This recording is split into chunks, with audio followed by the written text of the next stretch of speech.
Hello guys, welcome back again. कल 24 दिसंबर को second grade science का पेपर हुआ है। इसकी क्वेश्चन पेपर के बायोलॉजी वाले क्वेश्चंस के आंसर मैं आपको बताने वाला हूं। और इसमें अगर आपको कोई भी क्वेश्चन में कन्फ्यूज़न हो तो आप कमेंट में उसका आंसर भी मुझे बता सकते हैं। देखिए, पहला क्वेश्चन आ जाता है आपका, पूर्ण रूप से विभेदित मृदुत्व की कोशिकाओं से अंतरपूली एद और कोर कैदा निर्माण संभव होता है। फैलम और फैलोजन और फैलोडम जो बनते हैं उसमें इसका आंसर होगा निर्विभेदन के कारण, या फिर इसे इंग्लिश में आप बोल सकते हो डी डिफ्रेंसिएशन के कारण। निम्न में से कौन सा पायरोक्सिन है? ये विटामिन से संबंधित आ जाता है। उनकी पोषक तत्वों की कमी से कौन से रोग होते हैं? तो विटामिन B6 को पायरोक्सिन इसका रासायनिक नाम हो जाता है। भारत का वन्यजीव संस्थान कहाँ स्थित है? इसका आंसर है देहरादून में। केंचुए में रक्त ग्रंथियां किन खंडों में पाई जाती हैं? इसका आंसर हो जाता है चौथे, पांचवें और छठवें खंड में रक्त ग्रंथियां पाई जाती हैं। अगला क्वेश्चन है, शुक्राणु के किस भाग में माइटोकॉन्ड्रिया पाए जाते हैं? तो मध्य खंड में पाए जाते हैं। अगला क्वेश्चन आ जाता है हमारा, सही कथन का चयन करना है इसमें। तो देखिए, प्रकाश संश्लेषण, इसका आंसर ये होगा, प्रकाश संश्लेषण में प्रकाश अवशोषण तंत्र एंटीना कहलाता है। पीएस फर्स्ट का विक्रिया केंद्र 680 नहीं होता है, 700 होता है। सेकंड का विक्रिया केंद्र 700 नहीं होकर 680 होता है। जबकि अभिक्रिया केंद्र का निर्माण केवल जैंतोफिल वर्धक नहीं होता है। जैंतोफिल वर्धक यहाँ पे केवल सहायक वर्धक की तरह काम करता है। मुख्य वर्धक क्लोरोफिल होता है। निम्न में से कौन सा वर्ग एवीज का लाक्षणिक गुण नहीं है? तो ये सभी हैं। विषम गणितीय कशेरुका होती है, बाह्य कंकाल अधिचर्मी और श्रृंगी होती है। जबकि जो रीनल सिस्टम होता है, वृक्क नवाय का तंत्र होता है, वो पूर्ण रूप से परिवर्तित नहीं होता है। अगला क्वेश्चन आ जाता है, केंचुए की मांसपेशी भित्ति बनी होती है, या फिर इंग्लिश में आप बोल सकते हैं the muscular wall gizzard of earthworm consist of. तो इसका आंसर मेरे अकॉर्डिंग लंबवत और तिर्यक पेशी तंतु होना चाहिए। तो इसमें अभी मैं कंफ्यूज हूँ। अगर आपको आंसर पता है तो इसका आंसर आप कमेंट में बता सकते हैं। अगला क्वेश्चन है, क्रिसमस कारक माना जाता है। तो कारक 9th होता है, जो 4th नंबर का आंसर हो जाएगा इसका, उसी क्रिसमस फैक्टर कहते हैं। रेड डाटा बुक किसके द्वारा प्रकाशित और पब्लिश्ड और मेंटेन की जाती है? तो वो आपकी international union for conservation and nature के द्वारा, IUCN के द्वारा की जाती है। नीटम में मादा युग्मोद्भिद का विकास होता है, तो वो टेट्रास्पोरिक होता है। ठीक है।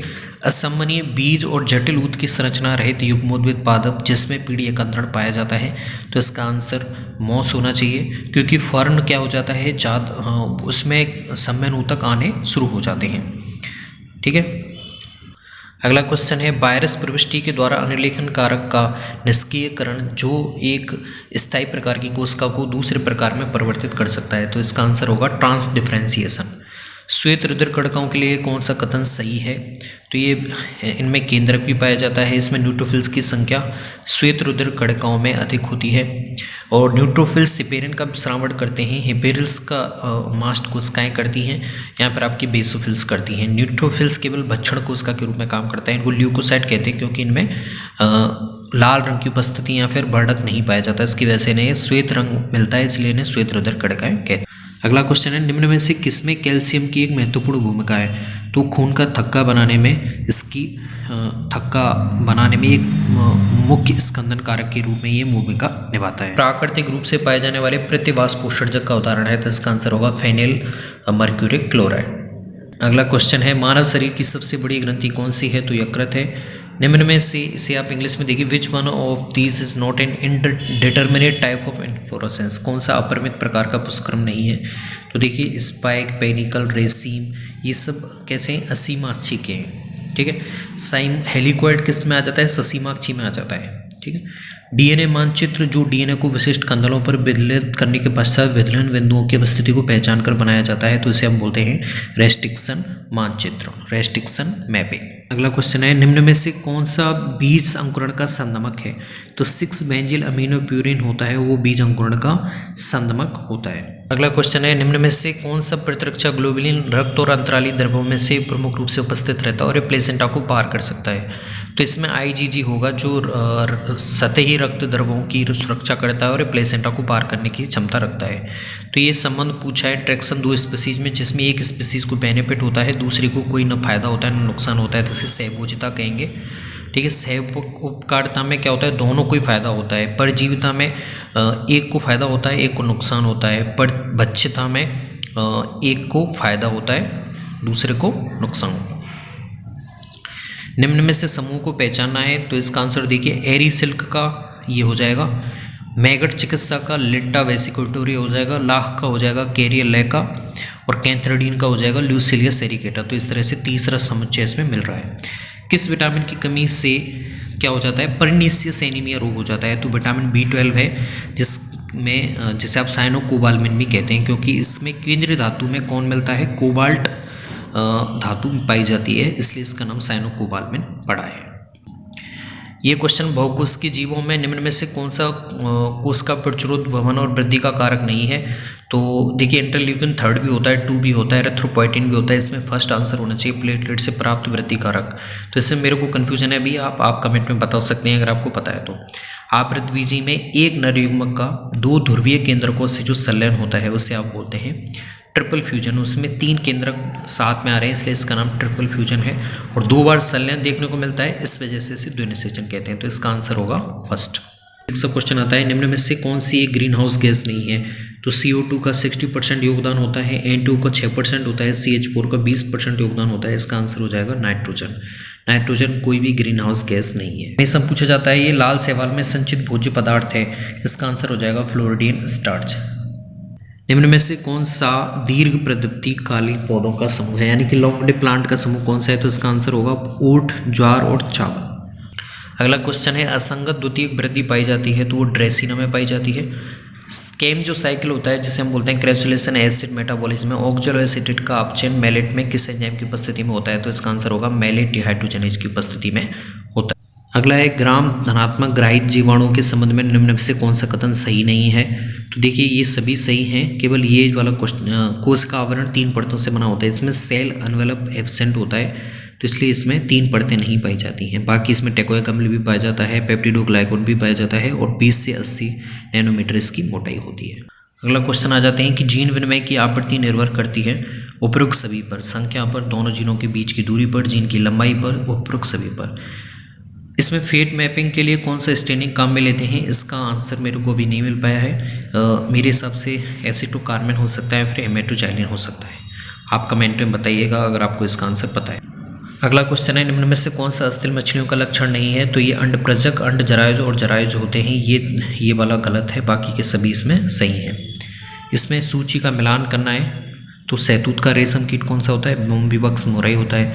मूंगा का रेशम कीट कौन सा होता है? एंथेरिया एसेमेंसिस होता है। एरी रेशम कीट कौन सा होता है? देख सकते हैं आप, फ्लोसिमिया रिसिनी। तो इसने पिछले वाला जो क्वेश्चन कर दिया होगा वहाँ से ये हो गया होगा। अगला क्वेश्चन आ जाते हैं कि निम्न में से कौन सा हार्मोन प्लेसेंटा के द्वारा स्रावित नहीं होता है? तो इसमें FSH हार्मोन है, फॉलिकल स्टिमुलेटिंग हार्मोन, जो इसके द्वारा सीक्रेट नहीं होता है प्लेसेंटा के द्वारा। टमाटर, बैंगन और आलू कौन सी कुल से आते हैं? तो ये सोलानेसी कुल से आ जाते हैं। सिस्टिक फाइब्रोसिस और फेनाइलक्यूटोनुरिया जैसी बीमारियां निम्न में से किससे संबंधित हैं? तो ये कैसी हैं? अलिंग सूत्री यानी ऑटोसोमल रेसेसिव जीन्स की वजह से होती हैं। परिपक्व ऊतकों के मध्य पाए जाने वाले विभजोतक का उदाहरण क्या है? इसमें इंटरकैलरी मेरिस्टेम होता है। वर्ग रेप्टिलिया का वर्गीकरण आधारित है, तो इसका आंसर फर्स्ट होगा, presence and absence of certain opening through temporal region of school.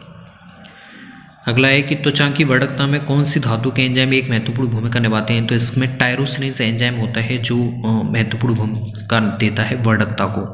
उसमें केंद्रीय धातु कॉपर पाया जाता है, तो इसका आंसर कॉपर होगा। अगला क्वेश्चन है कि जीवाणु कोशिका में बाह्य गुणसूत्र इकाई के रूप में पाए जाने वाले सेल्फ रेप्लिकेट सर्कुलर द्विरज्जी DNA अणु क्या कहलाते हैं? प्लाज्मिड कहलाते हैं।